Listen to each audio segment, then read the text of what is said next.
20 doctors surrounded her hospital bed, shaking their heads.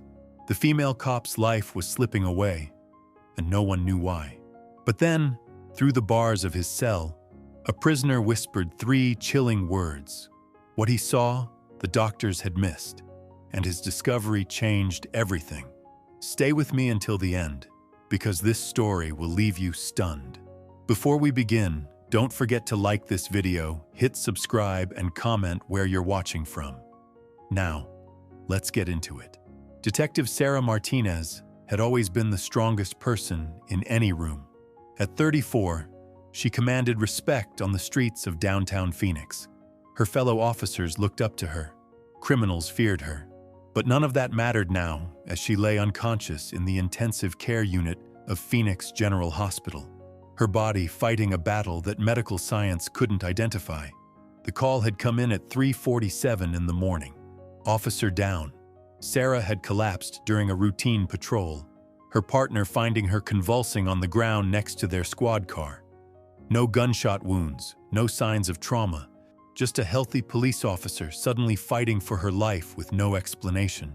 Dr. Rebecca Chen, head of emergency medicine, had seen thousands of cases in her 20-year career. She'd handled overdoses, heart attacks, strokes, poisonings, but Sarah's case defied every protocol in her medical arsenal. The symptoms made no sense together. Seizures, respiratory distress, cardiac arrhythmia, neurological dysfunction. Each symptom pointed to different conditions, but none of the tests confirmed any diagnosis. Within hours, Phoenix General had assembled its most elite medical team. Neurologists, cardiologists, toxicologists, infectious disease specialists. Each doctor brought their expertise. Each ran their tests. Each came up empty. Sarah's blood work showed nothing abnormal. Her brain scans revealed no trauma. Her heart appeared structurally sound, yet she continued to deteriorate. Dr. Marcus Webb, the hospital's chief neurologist, stood at Sarah's bedside reviewing her latest test results. The electroencephalogram showed chaotic brain activity. Her pupils responded sluggishly to light. Motor functions had decreased significantly since admission. Time was running out, but the cause remained invisible. The police department had launched its own investigation. Internal Affairs examined Sarah's recent cases, looking for potential revenge motives. Had she arrested someone dangerous? Testified against a violent criminal? Made enemies on the street? Detective Captain Rita Vasquez personally reviewed every case file from the past 6 months. Nothing stood out. Sarah had been professional, thorough, by the book. No obvious threats. No unusual incidents. Meanwhile, the medical team continued their desperate search for answers. Dr. Lisa Park, the hospital's top toxicologist, had run every poison panel available. Heavy metals, organic compounds, synthetic drugs, biological toxins. The results consistently came back negative or inconclusive. Whatever was attacking Sarah's system remained undetectable by conventional testing methods. 3 floors above the intensive care unit, the county jail occupied the top 2 levels of the medical complex. It was an unusual arrangement, but Phoenix General served as the primary medical facility for county inmates. The jail ward handled prisoners requiring extended medical care, psychiatric evaluation, or those too dangerous for standard holding facilities. Among these inmates was Marcus Thompson, serving his 3rd year of a 7-year sentence for armed robbery.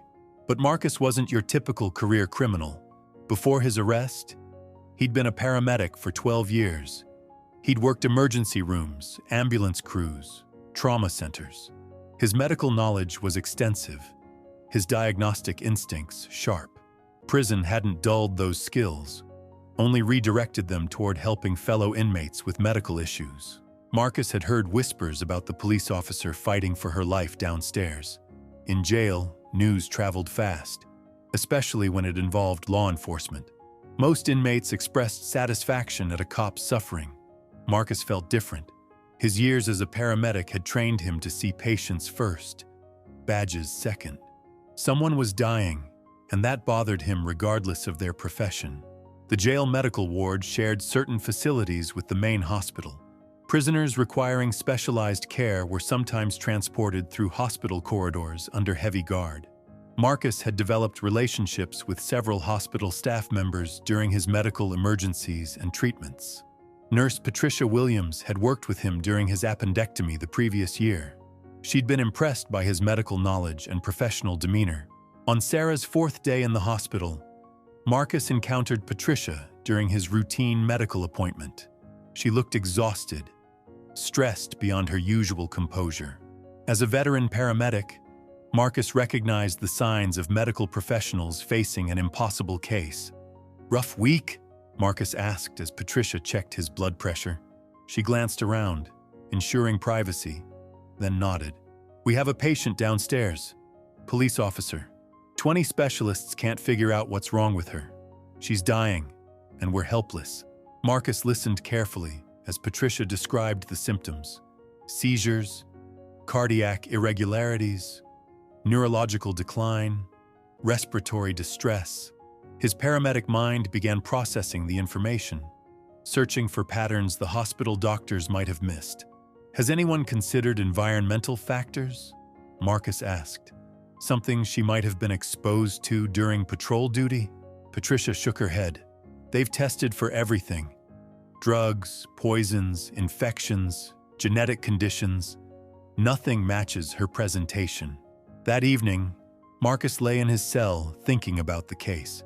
20 doctors meant the hospital had assembled its finest minds. If they couldn't find the answer, the cause had to be something unusual, something outside standard medical thinking. His years responding to emergency calls had taught him that sometimes the most obvious explanations were the hardest to see. The next morning brought devastating news. Sarah's condition had worsened overnight. Her brain activity had decreased significantly. Doctors were discussing end-of-life care with her family. Captain Vasquez had visited, bringing Sarah's parents from Tucson. The hospital chapel stayed busy with officers and family members praying for a miracle that medical science couldn't provide. Dr. Chen called another conference. 20 specialists gathered in the hospital's main conference room, reviewing every aspect of Sarah's case. Test results covered the walls. Medical journals lay open to relevant articles. Computer screens displayed brain scans, blood work, cardiac monitoring data. The room buzzed with frustrated medical expertise. "We're missing something fundamental," Dr. Chen announced to the group. "A healthy 34-year-old doesn't just start dying without cause. There has to be an explanation." Dr. Webb presented the neurological findings. "Brain activity suggests toxic exposure, but we can't identify the toxin. The pattern doesn't match any known substance." Dr. Park shared toxicology results. "We've tested for over 300 different compounds. Nothing significant detected, but the symptoms definitely suggest poisoning of some kind." The cardiologist reported irregular heart rhythms consistent with chemical interference. The pulmonologist noted respiratory distress patterns typical of inhaled toxins. Each specialist confirmed their piece of the puzzle, but the complete picture remained invisible. As the conference continued, Marcus was being escorted through the hospital for his weekly psychiatric evaluation. The route took him past the conference room's glass windows. He glimpsed the assembled doctors, the wall of test results, the obvious frustration on their faces. These were brilliant medical minds, but they were approaching the problem from purely clinical perspectives. Marcus's paramedic experience had taught him different diagnostic approaches. In emergency medicine, you learn to consider environmental factors, occupational hazards, unusual exposure scenarios. Hospital doctors focused on diseases and conditions. Paramedics dealt with accidents, exposures, environmental dangers. That afternoon, Marcus requested a meeting with the jail's medical coordinator. Dr. James Morrison oversaw healthcare for county inmates and maintained relationships with Phoenix General staff. Marcus had built trust with Dr. Morrison during his incarceration, helping with medical emergencies among fellow prisoners. "I need to share information about the police officer case," Marcus told Dr. Morrison. "I think I might know something the doctors are missing." Dr. Morrison listened skeptically as Marcus explained his theory. A career criminal offering medical advice seemed unlikely to help. But Marcus's paramedic background gave his words credibility. His previous assistance with inmate medical emergencies had proven valuable. "What exactly do you think you know?" Dr. Morrison asked. Marcus leaned forward, his expression serious. "The symptom pattern suggests a specific type of exposure that hospital doctors wouldn't normally consider. It's something I encountered twice during my paramedic years. Both cases were initially misdiagnosed because the cause seemed impossible." He paused, ensuring Dr. Morrison's complete attention. "I think she was exposed to something during her police duties, something that wouldn't show up on standard toxicology screens because doctors wouldn't know to look for it. The symptoms match perfectly, but only if you understand the exposure mechanism." Dr. Morrison studied Marcus carefully. The inmate's medical knowledge was undeniable. His diagnostic insights had proven accurate before, but suggesting that a prisoner could solve a case that 20 specialists couldn't seemed far-fetched. "Even if you're right," Dr. Morrison said, "how do we convince the hospital team to listen to medical advice from an inmate?" Marcus smiled grimly. "We don't tell them the source initially. We just present the theory and let the evidence speak for itself." Dr. Morrison stared at Marcus for a long moment, weighing the impossible situation. A convicted felon claiming he could solve what Phoenix General's finest minds couldn't. The medical coordinator had seen enough unusual cases to know that answers sometimes came from unexpected sources. "What's your theory?" Dr. Morrison asked, leaning back in his chair. Marcus took a deep breath. "Hydrogen sulfide poisoning, but not from the usual sources doctors would consider." The words hung in the air. Dr. Morrison frowned, his medical training kicking in. "Hydrogen sulfide? That would show up on gas chromatography tests. They've run extensive panels. Not if the exposure was intermittent and the testing wasn't done immediately after contact," Marcus explained. "H2S breaks down quickly in the bloodstream. By the time she reached the hospital, direct detection would be nearly impossible, but the cellular damage patterns match perfectly." Marcus had encountered 2 similar cases during his paramedic career. Both involved prolonged, low-level exposure to hydrogen sulfide gas. The first was a sewage worker who'd been exposed for weeks before symptoms appeared. The second was a factory employee dealing with industrial waste. Both cases had been initially misdiagnosed because the gas exposure seemed impossible given their work environments. The neurological symptoms, cardiac irregularities, respiratory distress, Marcus continued. It all fits hydrogen sulfide toxicity. The gas binds to cellular enzymes, disrupting normal metabolic processes. That's why her organs are failing systematically. Dr. Morrison pulled up Sarah's case file on his computer. The symptoms did match hydrogen sulfide poisoning, but the source made no sense. Police officers weren't typically exposed to dangerous gases during routine patrols. "Where would a patrol officer encounter hydrogen sulfide?" Dr. Morrison asked. Marcus had been thinking about this question for hours. Sewage systems, industrial accidents, decomposing organic matter. But there's another possibility the doctors wouldn't consider. He paused, ensuring he had Dr. Morrison's complete attention. Vehicle exhaust systems can produce hydrogen sulfide under specific conditions. If her patrol car had a damaged exhaust system combined with certain catalytic converter problems, prolonged exposure in an enclosed vehicle could cause exactly these symptoms. The theory made disturbing sense. Police officers spent hours daily in their patrol vehicles. A faulty exhaust system could create a death trap, slowly poisoning the occupant over weeks or months. The symptoms would develop gradually, becoming acute only when cellular damage reached critical levels. Dr. Morrison immediately called Phoenix General's toxicology department. Dr. Lisa Park answered, her voice strained with exhaustion. "Dr. Park, this is James Morrison from County Medical. I have a consultation question about your police officer case. Any help would be appreciated," Dr. Park replied. "We're running out of options. Have you specifically tested for hydrogen sulfide metabolites? Not just direct gas detection, but cellular enzyme disruption patterns consistent with H2S exposure. There was silence on the other end of the line.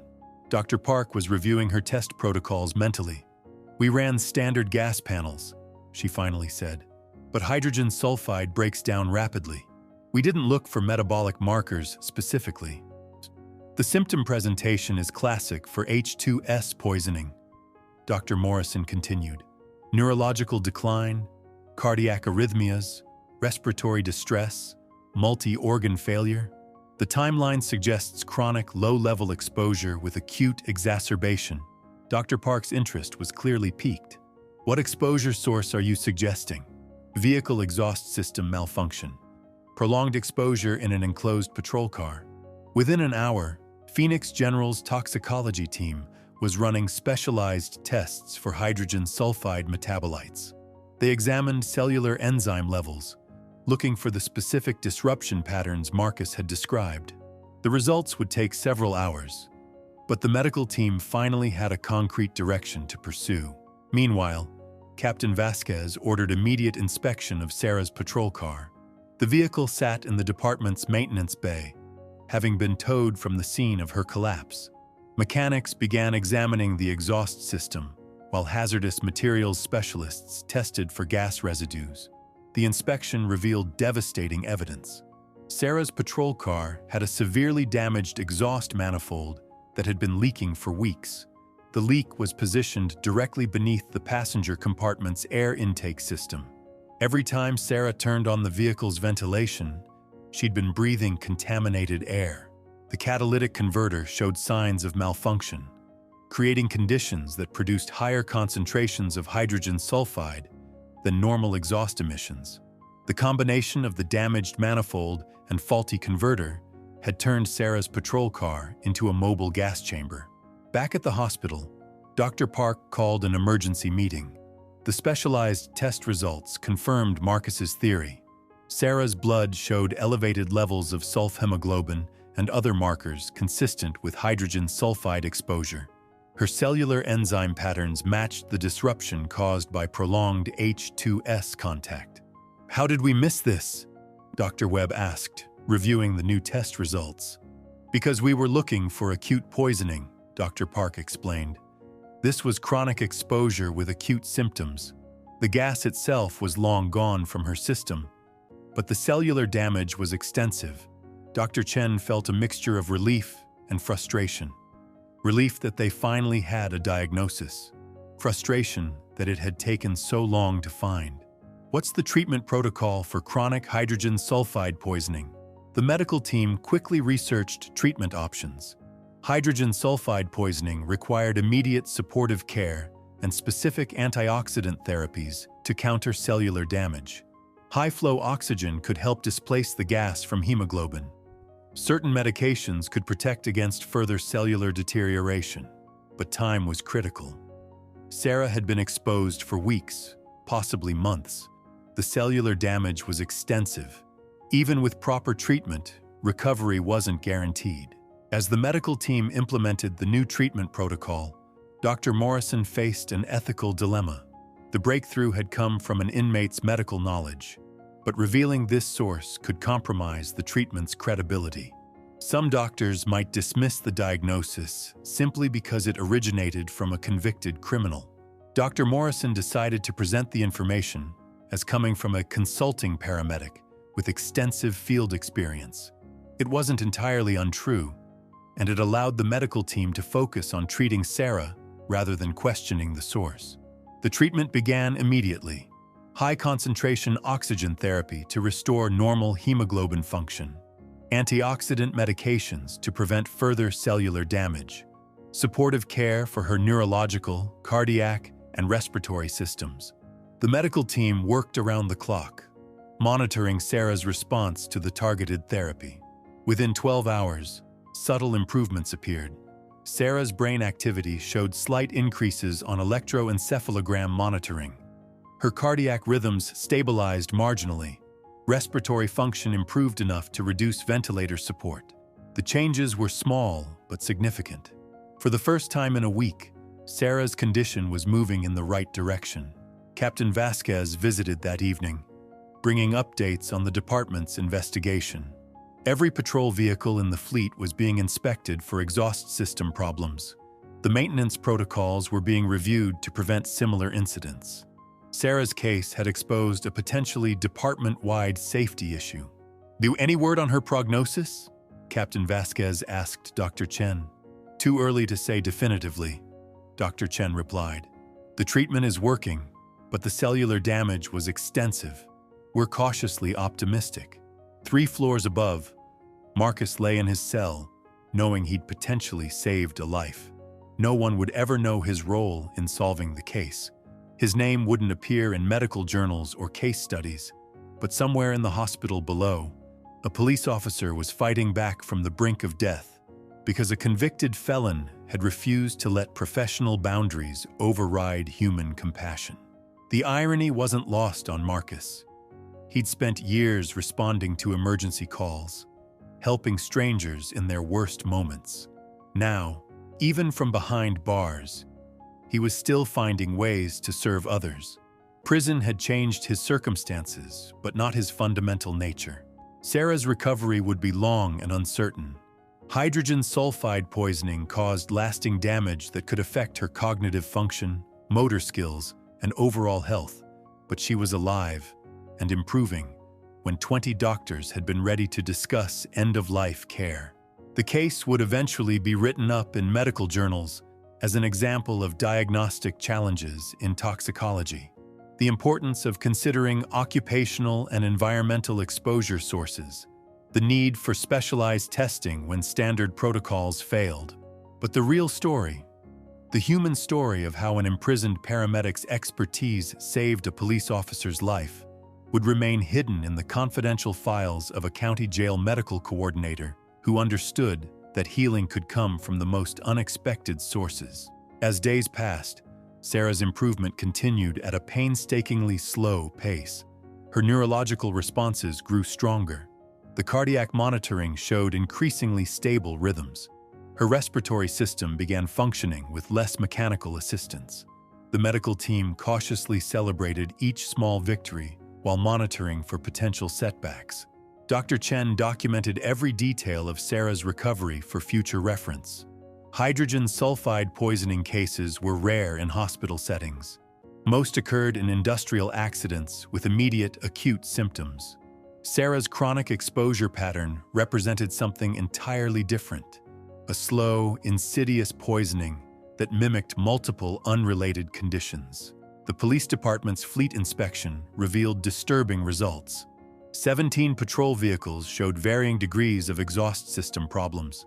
3 had damage severe enough to pose immediate health risks. Captain Vasquez ordered immediate repairs and implemented daily vehicle safety checks. Sarah's near-death experience had potentially saved dozens of other officers from similar fates. Meanwhile, the hospital administration struggled with an uncomfortable question. How had their most experienced specialists missed a diagnosis that seemed obvious in hindsight? The answer lay in the nature of medical specialization itself. Each doctor had examined Sarah through the lens of their particular expertise. None had considered the bigger environmental picture. Dr. Morrison continued his careful balancing act. The medical team credited their breakthrough to consulting with an experienced paramedic. They didn't need to know that paramedic was currently serving time for armed robbery. Medical knowledge didn't recognize prison walls or criminal records. Truth remained truth regardless of its source. Marcus had resumed his normal routine within the county jail. His fellow inmates occasionally asked about the police officer case, having heard rumors about his involvement. He deflected their questions with practiced ease. Helping save a cop's life wouldn't earn him popularity among the prison population. Some things were better left unspoken. But Marcus felt something he hadn't experienced in years: purpose beyond survival. His medical knowledge, dormant since his arrest, had proven valuable again. Prison had taken his freedom, his career, his reputation. It couldn't take his ability to help others in crisis. 2 weeks after the diagnosis, Sarah opened her eyes with genuine awareness for the first time. The mechanical ventilator had been removed 3 days earlier. Her speech was slurred but comprehensible. Motor functions showed significant improvement. The cognitive tests revealed some memory gaps, but her fundamental thinking processes appeared intact. Her parents wept with relief as Sarah recognized them. Her partner, Officer Jake Rodriguez, visited daily, updating her on department news and case developments. The entire precinct had been following her recovery. Dozens of get-well cards covered her hospital room walls. Dr. Park visited Sarah to explain what had happened. The explanation was carefully crafted to focus on the medical aspects rather than how the diagnosis was discovered. Sarah listened with growing amazement as she learned about her damaged patrol car and the weeks of invisible poisoning. "I remember feeling tired during shifts," Sarah said, her voice still weak. "Headaches that wouldn't go away. I thought it was just stress from the job." Dr. Park nodded. Chronic hydrogen sulfide exposure produces subtle symptoms that gradually worsen. By the time acute symptoms appeared, the cellular damage was extensive. Sarah's recovery became a case study within Phoenix General. Medical residents rotated through her care, learning about environmental toxicology and the importance of considering occupational hazards. Her case would influence how future mysterious illnesses were approached. Captain Vasquez used the incident to push for department-wide safety improvements. New protocols required monthly vehicle inspections with specific attention to exhaust systems. Officers received training on recognizing symptoms of chemical exposure. Sarah's near-death experience was transforming police department safety culture. The media eventually learned about the case, though the full details remained confidential. Local news reported on the mysterious illness that nearly killed a dedicated police officer and how medical persistence saved her life. The story focused on the hospital's diagnostic breakthrough and the department's safety improvements. Marcus watched the news coverage from the jail's common area. Seeing Sarah's recovery reported on television brought quiet satisfaction. No one would ever connect him to her survival, but that didn't matter. He'd kept faith with his paramedic oath to help those in need, even from behind bars. 3 weeks into her recovery, Sarah began physical therapy. The hydrogen sulfide exposure had affected her coordination and muscle strength. Simple tasks like walking required concentrated effort, but her determination impressed the rehabilitation staff. Police officers were trained to overcome obstacles, and Sarah approached her recovery with the same tenacity she'd shown on patrol. Dr. Chen often stopped by Sarah's room during rounds. The case had profoundly affected her approach to diagnostic medicine. She'd started asking different questions about mysterious illnesses, environmental factors, occupational exposures, unusual circumstances that standard protocols might miss. "This case changed how I think about medicine," Dr. Chen told Dr. Morrison during a chance encounter in the hospital cafeteria. Dr. Morrison smiled knowingly. Sometimes the most important insights come from unexpected sources. The comment carried deeper meaning that Dr. Chen couldn't fully grasp. She nodded, assuming he meant the collaborative nature of the diagnostic process. In truth, he was thinking about a convicted felon whose medical expertise had saved a police officer's life. Sarah's neurological recovery exceeded initial expectations. The cognitive tests showed steady improvement. Her memory gaps were filling in. Motor coordination was returning to near-normal levels. Dr. Webb cautiously predicted she might eventually return to full duty, though it would require months of rehabilitation. The toxicology department used Sarah's case to develop new protocols for environmental poisoning investigations. They created checklists for occupational exposures, vehicle-related chemical hazards, and chronic versus acute toxicity patterns. Future patients would benefit from the lessons learned through Sarah's ordeal. Officer Rodriguez brought Sarah updates from her active cases, the paperwork she'd been handling before her collapse, the investigations that had been reassigned to other detectives, the normal routine of police work that had been interrupted by her mysterious illness. "The guys miss having you around," Rodriguez told her during one visit. "The precinct isn't the same without Martinez keeping everyone in line." Sarah smiled, though speaking still required effort. "I'll be back. Maybe not tomorrow, but I'll be back." Her determination impressed everyone involved in her care. Physical therapists noted her exceptional motivation. Nurses commented on her positive attitude despite the challenging recovery process. Sarah approached rehabilitation the same way she approached police work, with professional dedication and personal pride. Dr. Morrison occasionally checked on Sarah's progress through hospital records. He never visited her room or identified himself as connected to her case, but knowing she was recovering provided deep satisfaction. His decision to trust Marcus's medical insight had proven correct. The case had also strengthened Dr. Morrison's relationship with several hospital staff members. Dr. Park occasionally consulted him on unusual toxicology cases. Dr. Chen asked for his perspective on environmental health issues. The collaboration born from Sarah's crisis continued benefiting other patients. 1 month after her diagnosis, Sarah attempted her first steps without assistance. Physical therapy sessions had gradually built her strength and coordination. The milestone represented more than medical progress. It symbolized her journey back from the brink of death. Her parents documented the moment with their phones, tears streaming down their faces. They'd been told to prepare for their daughter's funeral. Now they were watching her walk again. The transformation seemed impossible, yet there she stood, taking careful but determined steps across the hospital room. Captain Vasquez visited that afternoon with official news. Sarah's patrol car had been declared a total loss due to extensive exhaust system damage. The department's insurance would cover replacement costs. More importantly, the manufacturer was investigating similar problems in other vehicles nationwide. "Your case might prevent this from happening to officers in other cities," Captain Vasquez explained.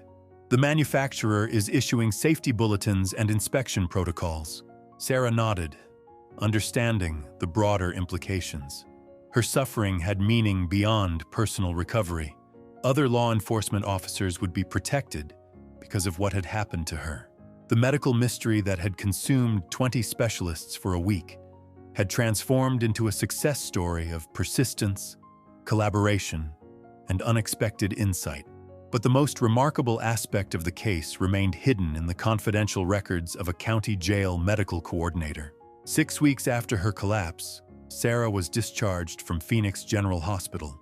She would continue outpatient rehabilitation for several more months, but her recovery was progressing remarkably well. The neurological damage from hydrogen sulfide exposure was healing faster than anyone had predicted. Dr. Chen personally escorted Sarah to the hospital exit. It was unusual for the head of emergency medicine to provide such attention, but this case had been anything but usual. Sarah's recovery represented a triumph of medical persistence and collaborative thinking. As Sarah left the building where she'd nearly died, she paused to look back at the upper floors. Somewhere in those rooms, other patients were fighting their own battles against mysterious illnesses. She hoped their doctors would be as determined and creative as the team that had saved her life. 3 floors above, Marcus watched from his cell window as Sarah walked slowly but steadily to a waiting car.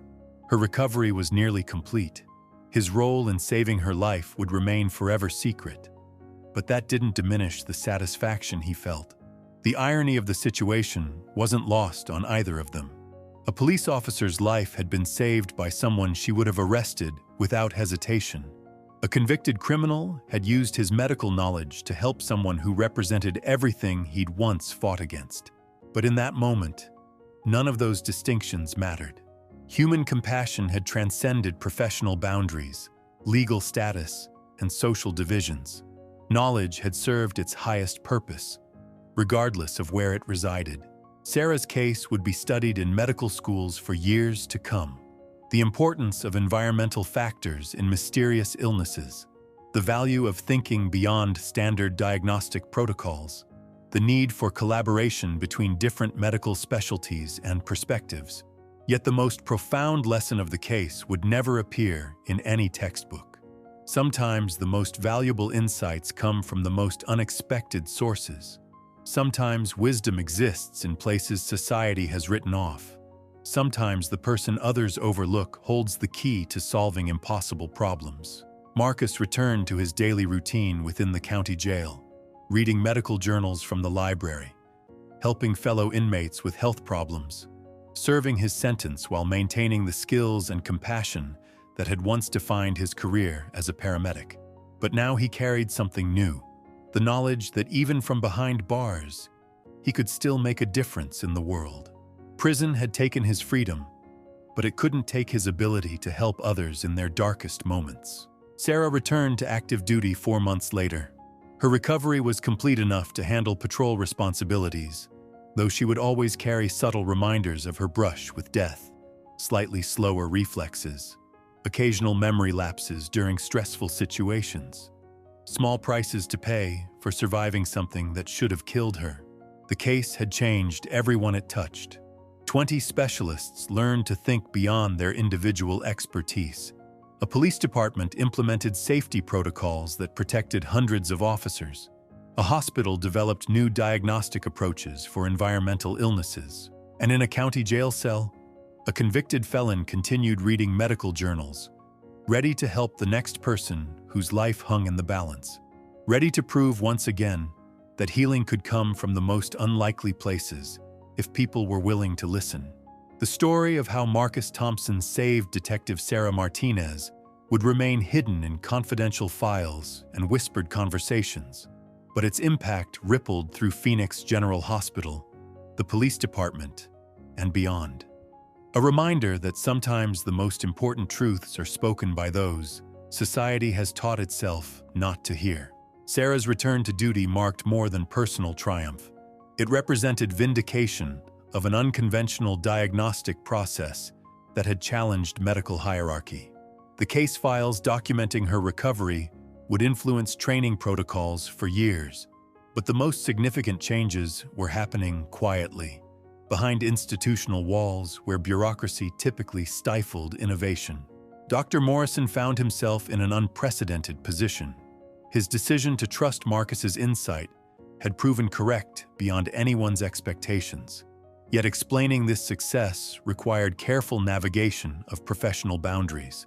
How do you credit a convicted felon with saving a police officer's life without undermining institutional credibility? The answer came through strategic documentation. Dr. Morrison began recording Marcus's medical contributions as consultation from a field medicine specialist with extensive emergency response experience. The description was technically accurate while avoiding uncomfortable details about his current circumstances. This approach allowed Marcus's expertise to benefit other cases without triggering administrative complications. Within weeks, Dr. Morrison was forwarding unusual medical cases to Marcus for review. A construction worker with mysterious respiratory symptoms, a nurse experiencing unexplained neurological issues, a janitor whose blood work showed impossible patterns. Each case challenged conventional diagnostic thinking. Each benefited from Marcus's unique perspective, combining street-level emergency medicine with academic medical knowledge. Marcus approached these consultations with scientific rigor that impressed even skeptical hospital staff. His written analyses demonstrated sophisticated understanding of pathophysiology, toxicology, and environmental medicine. The fact that these insights originated from a county jail cell remained carefully obscured. The collaboration produced remarkable results. Cases that had stumped specialist teams found resolution through Marcus's environmental perspective. His emergency medicine background revealed exposure patterns that hospital-based physicians rarely encountered. Construction site chemicals, industrial solvents, agricultural pesticides, automotive fluids. The world outside sterile hospital walls contained countless hazards that could masquerade as mysterious illnesses. Dr. Park began specifically requesting Marcus's input on complex toxicology cases. His field experience with poisonings, overdoses, and chemical exposures provided context that laboratory tests couldn't capture. The partnership between an imprisoned paramedic and a hospital toxicologist seemed impossible, yet it consistently delivered accurate diagnoses. Sarah's case had opened doors that traditional medical hierarchy would have kept sealed. Hospital administrators noticed the improved diagnostic success rates, but didn't question the source of the breakthrough insights. Results mattered more than methodology, especially when lives hung in the balance. The police department's safety improvements extended far beyond exhaust system inspections. Captain Vasquez implemented comprehensive environmental hazard training for all officers, chemical exposure protocols, symptom recognition guidelines, emergency response procedures. Sarah's near-death experience was transforming how law enforcement approached occupational health risks. Officer Rodriguez, Sarah's former partner, became the department's unofficial safety advocate. He'd witnessed Sarah's collapse, seen her fight for life, watched her long recovery. The experience had changed his perspective on police work's hidden dangers. Routine patrols now included awareness of environmental hazards that could pose long-term health risks. The manufacturer recall of patrol vehicles with similar exhaust problems prevented dozens of potential poisoning cases nationwide. Sarah's ordeal had identified a systematic problem affecting law enforcement agencies across multiple states. Federal safety regulators issued new inspection requirements for emergency vehicles. Her suffering was preventing others from facing similar crises. Meanwhile, Marcus's reputation within the county jail had evolved in unexpected ways. Fellow inmates initially viewed his cooperation with authorities suspiciously. Helping solve a cop's medical mystery seemed like collaboration with the enemy. But Marcus's continued assistance to other prisoners gradually changed their perception. His medical interventions within the jail population were becoming legendary. A diabetic inmate whose blood sugar management had been failing. A prisoner with undiagnosed heart problems that standard screening had missed. An older convict whose symptoms suggested early-stage cancer that required immediate attention. Marcus's diagnostic skills were saving lives behind bars as effectively as they had in the hospital. The jail medical staff increasingly relied on Marcus's insights. Dr. Morrison had quietly authorized expanded access to medical resources for Marcus's consultations. Reference books, medical journals, laboratory result interpretations. The arrangement violated conventional protocols, but produced undeniable benefits for inmate healthcare. Word of Marcus's medical expertise spread through the county's correctional system.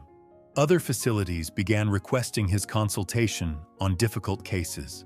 The irony was profound. A convicted felon had become an unofficial medical consultant for law enforcement agencies that had once pursued him. Dr. Chen reflected on how Sarah's case had changed her diagnostic approach. The experience had humbled her professional confidence while expanding her diagnostic thinking. She now routinely considered environmental factors that previously seemed irrelevant. Industrial exposures, vehicle emissions, workplace chemicals, household toxins. The world contained countless potential poisons disguised as routine substances. Her residents noticed the change in teaching methodology. Case presentations now included detailed environmental histories. Patient interviews explored occupational hazards, living conditions, transportation methods, recreational activities. Dr. Chen was training the next generation of physicians to think beyond traditional medical boundaries. The toxicology department had developed new protocols directly inspired by Sarah's case. Environmental exposure assessments became standard for mysterious illness presentations. Specialized testing panels were created for occupational chemicals, vehicle emissions, and industrial toxins. The diagnostic toolkit had expanded to include hazards that hospital-based medicine typically overlooked. Sarah's recovery continued exceeding medical expectations. 6 months after her discharge, neurological testing showed complete restoration of cognitive function. Physical coordination had returned to pre-illness levels. The hydrogen sulfide damage that should have caused permanent impairment had healed remarkably well. Her return to patrol duty required psychological evaluation, as well as physical clearance. The trauma of nearly dying from an invisible workplace hazard had affected her differently than violent encounters might have. There was no enemy to confront, no criminal to arrest, just a faulty machine that had slowly poisoned her while she performed her duties. The counseling sessions revealed Sarah's determination to transform her experience into positive change. She volunteered for safety committee assignments, participated in training programs, spoke at police academies about environmental hazards. Her near-death experience was becoming a teaching tool for officer safety education. Dr. Morrison's quarterly report to the County Medical Board highlighted improved diagnostic success rates without revealing the source of the improvement. Administrative officials noticed the positive statistics, but didn't investigate the methodology. The collaboration with Marcus remained safely hidden within confidential medical consultations. The broader implications of Sarah's case extended beyond individual recovery. Medical schools began incorporating environmental medicine modules into their curricula. The case study of a police officer poisoned by her patrol car became required reading for emergency medicine residents. Future physicians would be better prepared to recognize occupational hazards disguised as mysterious illnesses. Marcus's influence on medical education occurred indirectly through the cases he helped solve. His insights were documented in medical journals without attribution to their actual source. The knowledge was spreading through professional literature, while its origin remained concealed. Convicted felons weren't typically credited with advancing medical science, but Marcus's contributions were doing exactly that. The ethical implications of the arrangement occasionally troubled Dr. Morrison. Using medical expertise from an imprisoned criminal raised questions about professional standards and institutional integrity. Yet the results were undeniably beneficial. Lives were being saved through knowledge that would otherwise remain unused. Marcus had found purpose within the constraints of incarceration. His medical skills, dormant since his arrest, were again serving their intended function of helping people in crisis. Prison had changed his circumstances, but not his fundamental commitment to healing. The bars on his cell couldn't contain his ability to make a difference in the world. 8 months after Sarah's collapse, the hospital received recognition from the State Medical Association for diagnostic innovation.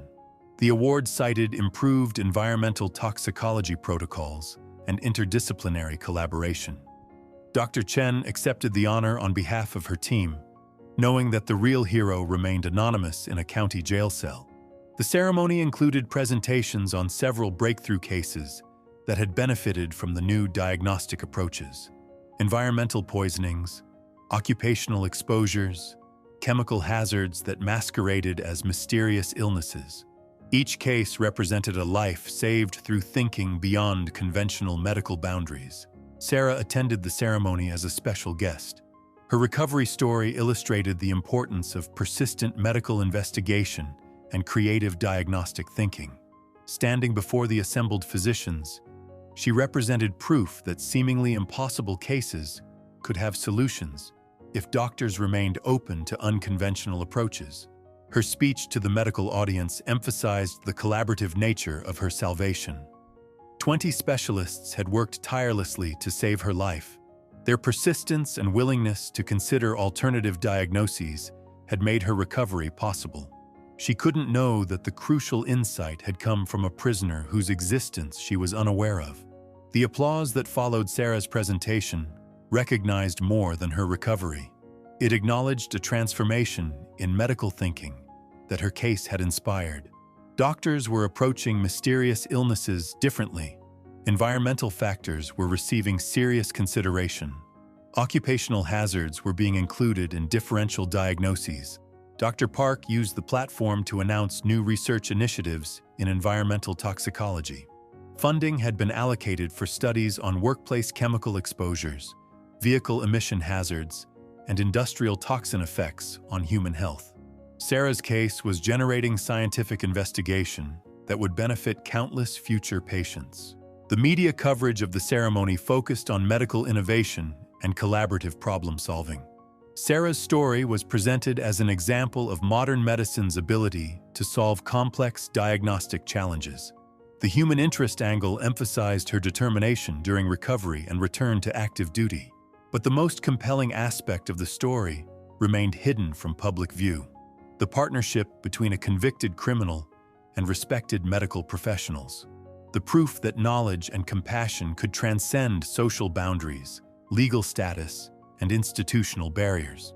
Marcus watched the ceremony coverage on the jail's television, seeing Sarah receive recognition for her courage during recovery. Her return to health represented the tangible result of his contribution, even though his role would never be acknowledged publicly. The satisfaction came from knowing that his expertise had served its highest purpose. The case had established precedents that would influence medical practice for decades. Environmental factors in diagnostic workups, occupational hazard assessments for mysterious illnesses, interdisciplinary consultation for complex cases. Sarah's poisoning had revealed gaps in medical thinking that were now being systematically addressed. Dr. Morrison's innovation in utilizing Marcus's expertise had created a model for unconventional medical collaboration. Other facilities began exploring similar arrangements with qualified individuals whose circumstances prevented traditional practice. Knowledge was being recognized as valuable regardless of its source. The transformation extended beyond individual cases to systematic improvements in diagnostic medicine. Hospital protocols now included environmental exposure assessments. Medical school curricula incorporated occupational health modules. Residency training programs emphasized interdisciplinary thinking and creative problem-solving approaches. Sarah's patrol vehicle, once nearly her death trap, had been replaced with a model featuring enhanced safety monitoring systems, exhaust sensors, air quality meters, chemical detection equipment. The new vehicle represented technological advancement inspired by her ordeal. Future officers would be protected by innovations born from her suffering. The ripple effects of the case continued expanding through interconnected systems. Medical practice, law enforcement safety, vehicle manufacturing standards, occupational health regulations. One mysterious illness had exposed vulnerabilities across multiple industries and prompted comprehensive improvements. Marcus's continuing contributions to medical diagnosis remained carefully documented in Dr. Morrison's confidential files. Each successful consultation added to the evidence that valuable expertise could exist in unexpected places. The partnership was proving that social rehabilitation could take forms beyond traditional programs. The county jail had unknowingly become a center of medical innovation.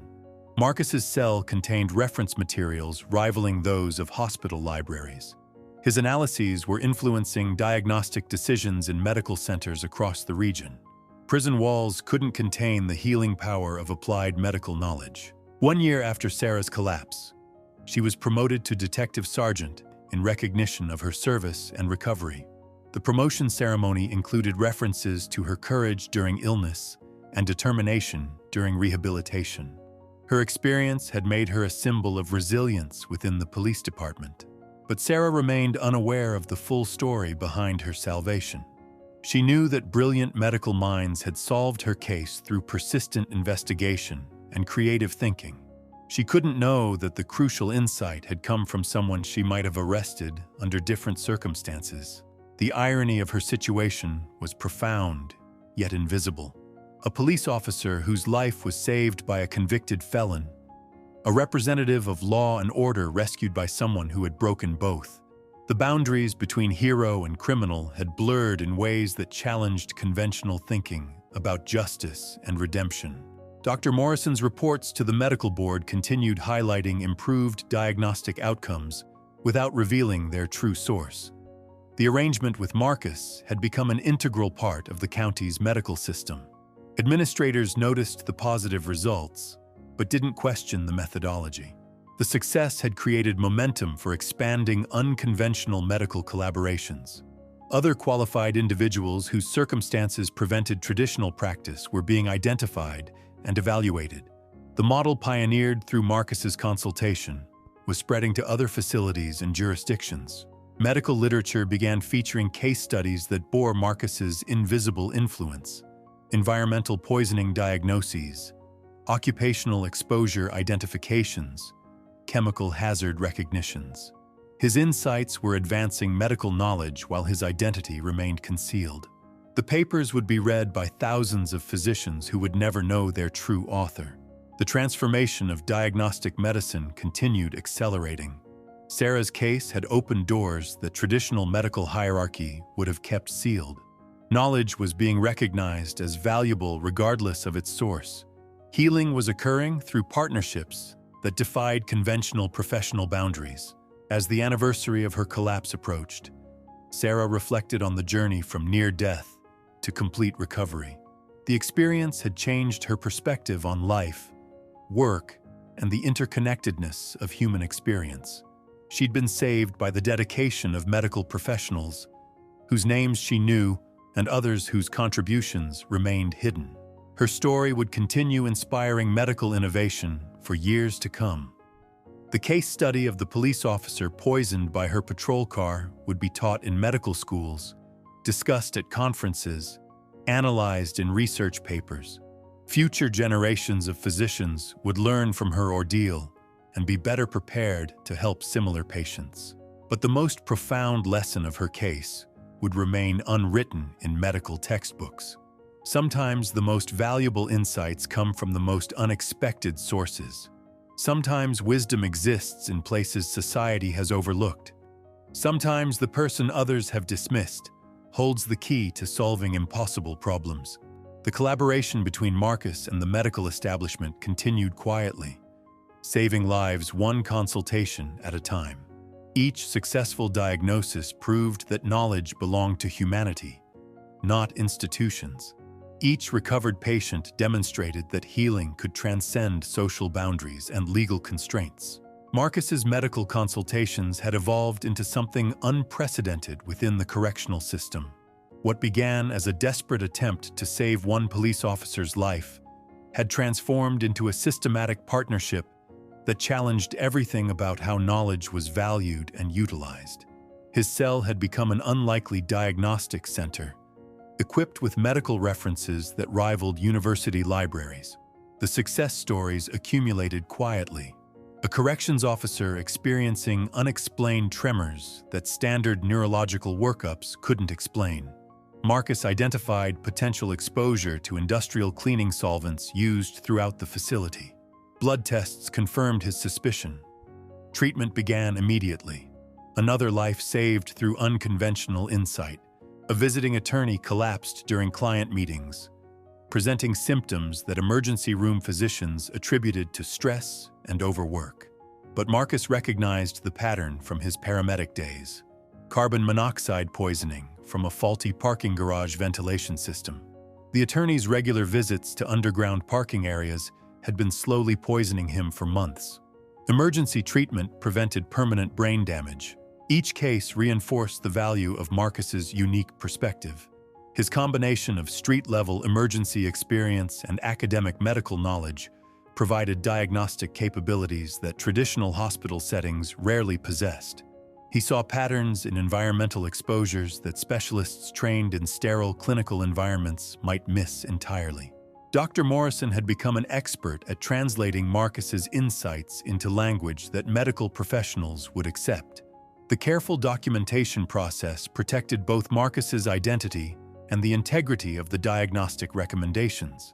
Hospital administrators received consultation reports from an emergency medicine specialist with extensive field experience, without ever questioning the consultant's current circumstances.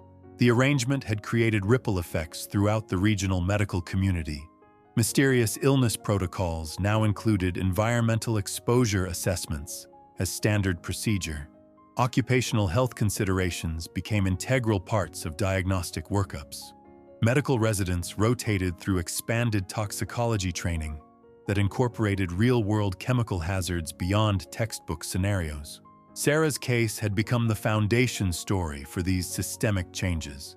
Her recovery was cited in medical conferences as proof that persistent investigation and creative thinking could solve seemingly impossible diagnostic challenges. The hydrogen sulfide poisoning from her patrol car exhaust had become a classic teaching case for environmental medicine courses. But the most remarkable aspect remained hidden from academic discussion. The prisoner whose insight had saved her life continued his quiet work behind bars, analyzing cases that stumped teams of specialists. His contributions were transforming medical practice while his identity remained carefully concealed. The ethical complexities of the situation occasionally surfaced during Dr. Morrison's administrative reviews. Using medical expertise from an incarcerated individual raised questions about professional standards and institutional protocols. Yet the undeniable success of the consultations made these concerns seem academic compared to the lives being saved. Marcus approached each new case with the same methodical analysis that had characterized his paramedic career. He studied symptoms, reviewed test results, considered environmental factors that hospital-based physicians might overlook. His written assessments demonstrated sophisticated understanding of pathophysiology and toxicology that impressed even skeptical medical professionals. The county jail had unknowingly become a center of diagnostic innovation. Other correctional facilities began requesting Marcus's consultation on complex medical cases within their populations. The irony was profound. A system designed for punishment had produced a resource for healing that extended far beyond its walls. Word of the successful diagnostic program spread through administrative channels without revealing its true nature. Improved medical outcomes, reduced healthcare costs, faster resolution of complex cases. The statistics impressed bureaucrats who cared more about results than methodology. The program expanded quietly, serving more facilities and helping more patients. Dr. Park had become one of Marcus's most frequent collaborators, though she remained unaware of his identity. Her toxicology cases regularly benefited from his environmental exposure expertise. Industrial chemicals, agricultural pesticides, automotive fluids, construction materials. His field experience with these substances provided context that laboratory analysis couldn't capture. The partnership had produced breakthrough diagnoses in cases that had confounded specialist teams. A factory worker whose mysterious neurological symptoms were traced to illegal solvent disposal practices. A suburban family experiencing collective health problems caused by contaminated groundwater from a nearby industrial site. Each success validated the unconventional collaboration. Sarah's return to detective work had been remarkably successful. Her experience with near-fatal workplace exposure had made her particularly sensitive to environmental hazards during investigations. She noticed chemical odors, identified potential toxic exposures, recognized symptoms that other officers might dismiss. Her ordeal had transformed her into an unofficial occupational safety advocate. The police department's safety improvements continued expanding beyond vehicle inspections. Chemical exposure protocols, air quality monitoring, hazardous material handling procedures. Sarah's case had revealed the inadequacy of traditional officer safety training for environmental threats. Comprehensive reforms were protecting hundreds of law enforcement personnel. Officer Rodriguez had documented many of these improvements in reports that reached federal law enforcement agencies. The systematic nature of the safety reforms impressed officials who were dealing with similar issues nationwide. Sarah's poisoning had identified vulnerabilities that existed throughout the law enforcement community. The vehicle manufacturer's recall had prevented dozens of potential poisoning cases across multiple states. Federal safety regulators had issued new inspection requirements for emergency vehicles based on the investigation of Sarah's patrol car. Her suffering was continuing to protect others through systematic improvements in vehicle safety standards. Meanwhile, Marcus's reputation within the correctional system had evolved beyond his medical consultations. His analytical approach to problem-solving had proven valuable in other contexts. Administrative issues, facility safety concerns, interpersonal conflicts among inmates.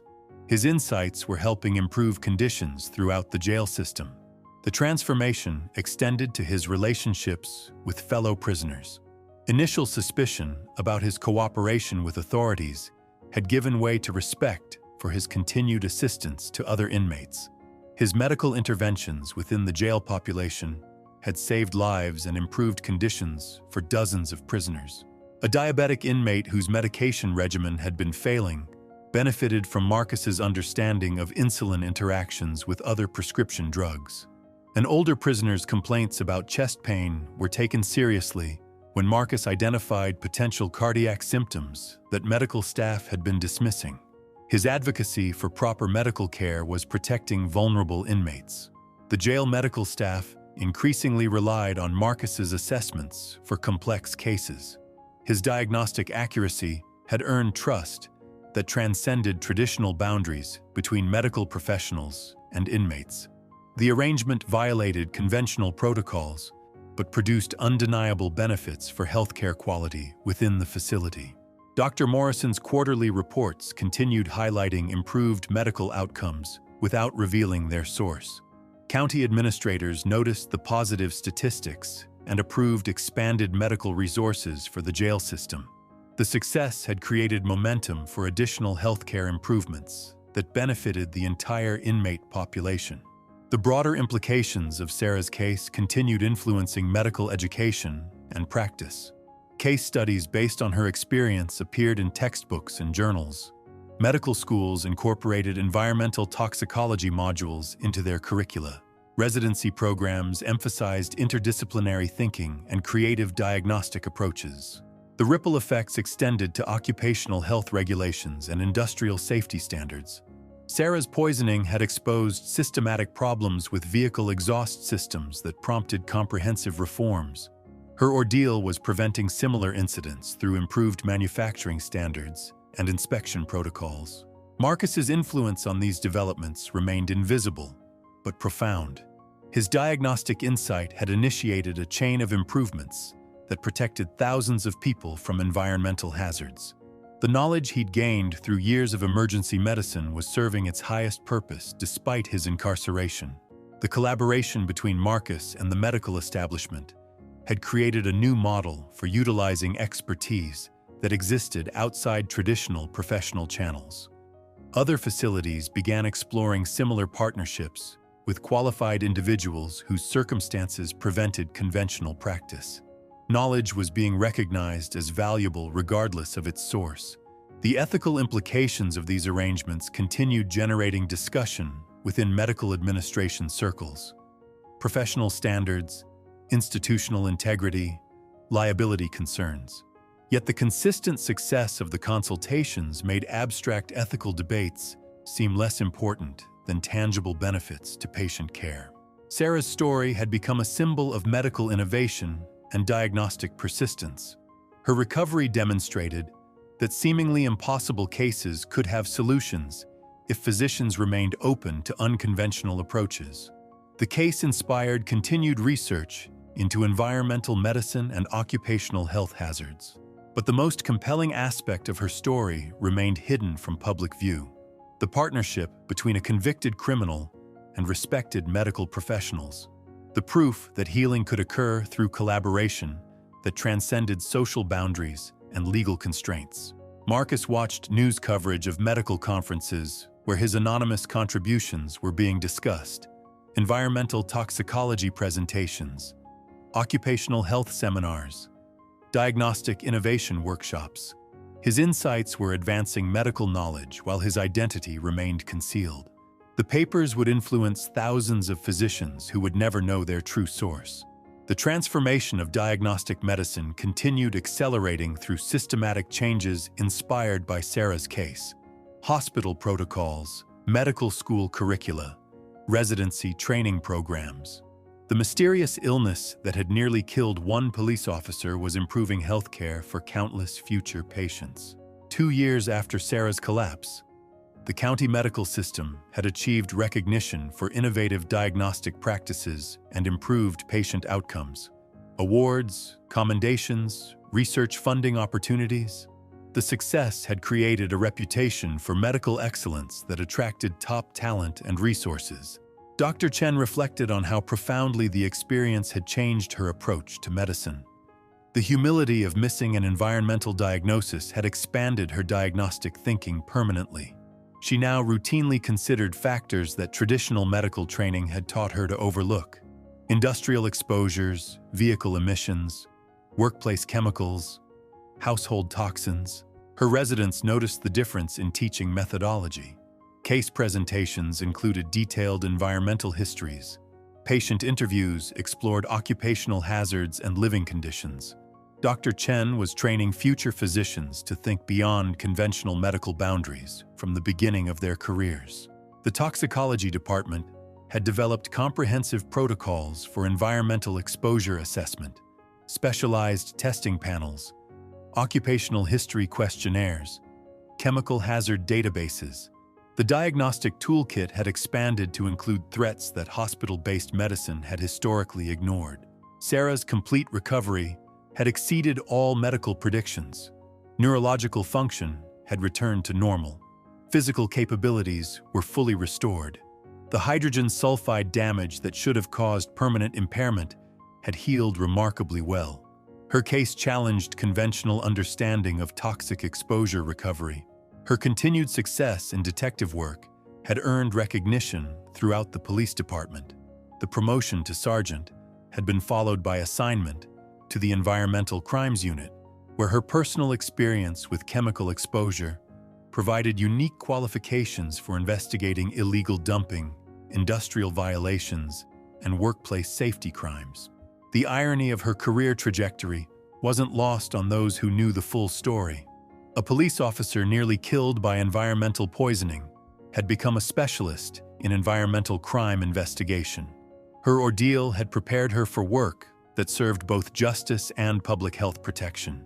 Dr. Morrison's innovation in utilizing Marcus's expertise had created sustainable improvements throughout the county medical system.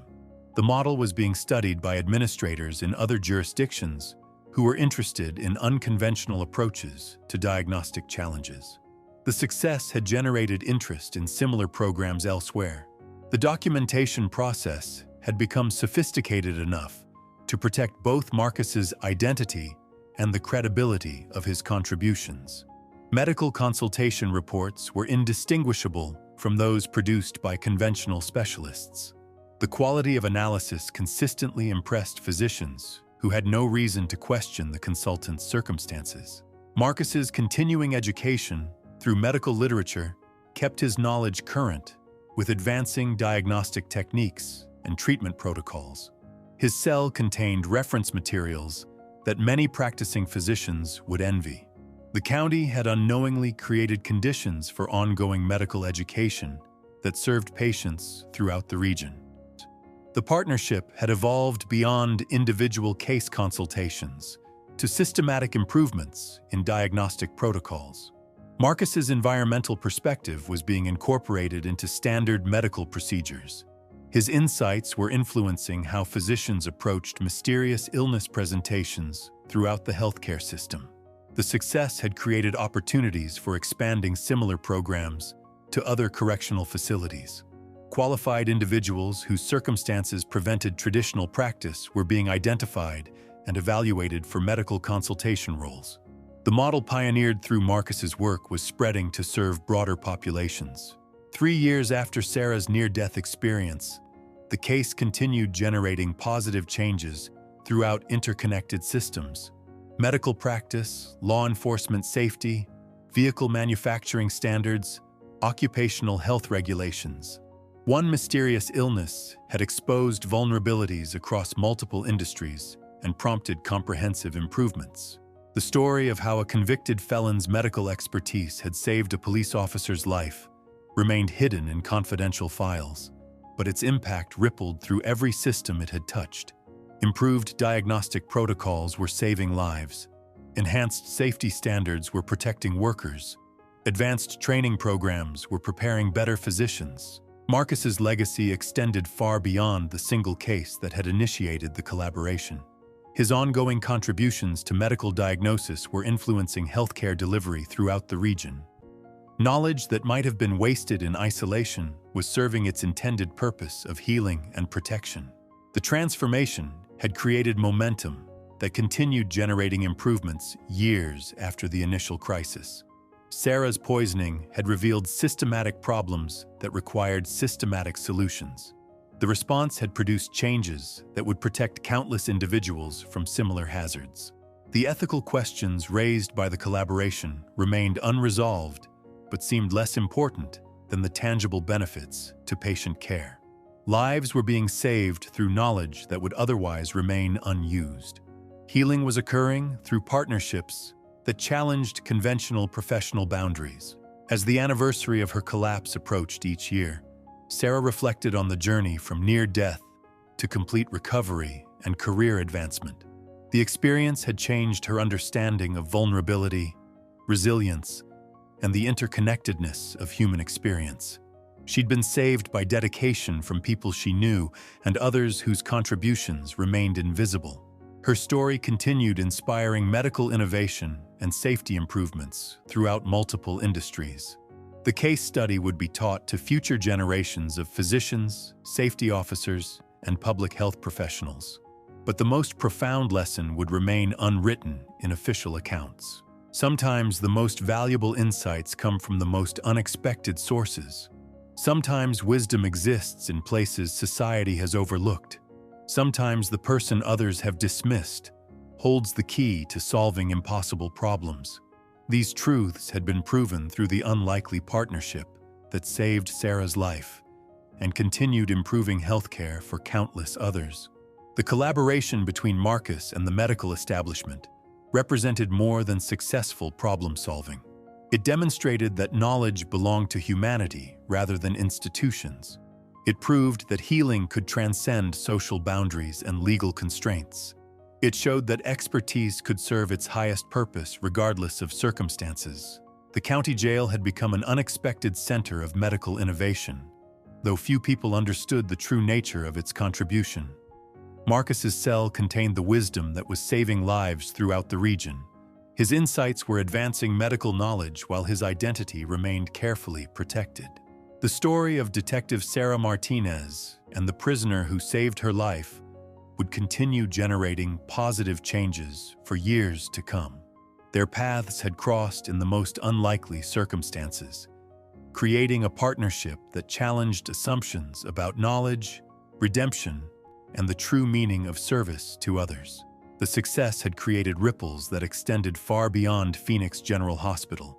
Medical conferences began featuring presentations on environmental diagnostic protocols. Research grants were awarded for studies on occupational exposure patterns. Training programs incorporated real-world toxicology scenarios that reflected the harsh realities Marcus had witnessed during his paramedic years. Dr. Chen found herself speaking at medical symposiums about the importance of thinking beyond traditional boundaries. Her presentations emphasized how environmental factors could masquerade as complex medical conditions. She spoke passionately about the need for physicians to consider the world outside hospital walls, though she never knew her insights originated from behind prison walls. The transformation had reached federal levels. The Department of Justice issued new guidelines for law enforcement vehicle safety. Emergency vehicle manufacturers faced enhanced inspection requirements. Worker safety regulations expanded to include previously overlooked chemical exposure risks. Sarah's near-death experience was preventing similar tragedies across the entire country. Marcus's influence on these developments remained completely invisible. His diagnostic breakthrough had initiated a cascade of improvements that protected thousands of people from environmental hazards. The knowledge he'd accumulated through years of emergency response was serving its highest purpose, saving lives he would never meet in circumstances he would never witness. Within the county jail, Marcus had become something unprecedented. His fellow inmates sought his advice on medical issues their doctors couldn't resolve. His analytical approach had earned respect that transcended typical prison hierarchies. Guards consulted him about family members facing mysterious health problems. His reputation for accurate diagnosis had spread throughout the entire facility. Sometimes the most brilliant minds exist in the most unexpected places. Detective Sarah Martinez walks free today because a convicted felon refused to let professional boundaries override human compassion. Their story proves that wisdom doesn't recognize prison walls, medical degrees, or social status. Knowledge belongs to those willing to use it to save lives, regardless of where they find themselves. What stories of hidden brilliance are waiting to be discovered in your own community?